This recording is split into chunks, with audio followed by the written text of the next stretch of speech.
श्री गोपाळ कृष्ण भगवान की जय। लीळा नंबर 170। नाथोबांच्या पाठीवर बसून साधाला जोग दंडोदान।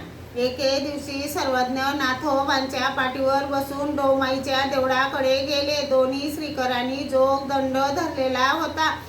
तेथे अंगणात येरझारा करीत असताना साधा आली। एकीकडून एका श्रीचरणा लागली, दंडोते केले। दुसरीकडून दुसऱ्या श्रीचरणा लागली, दंडोते केले। मग जोगदंडाकडे पाहू लागली। तो सोनेरी जोगदंडा सर्वज्ञांच्या श्रीकरी शोभून दिसत होता। सर्वज्ञांनी म्हटले, असे काय पाहता साधे हो जीजी, हे सर्वज्ञांच्या श्रीकरी काय आहे? सर्वज्ञांनी सांगितले, साधे हो, हा जोगदंड जीजी यांचे काय करतात? सर्वज्ञांनी सांगितले, सिद्ध साधक पुरुष याला असे धरून बसतात। असे म्हणून नाथोबांच्या पाठीवर बसल्या बसल्या करून दाखविले। एकाच्या मताने ओसरीवर बसले, मग दाखविले हनुवटी जवळ धरून असे बसतात।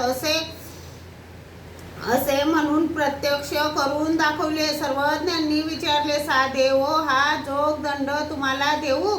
नाही जी, हा सर्वज्ञांच्या श्रीकरीच शोभून दिसतो तथा योग्य वाटतो। सर्वज्ञांनी सांगितले, एरवी तरी आम्ही कोणाला तरी देणारच आहोत, घ्या। मग साधाने घेतला, नमस केला। श्री गोपाळ कृष्ण भगवान की जय।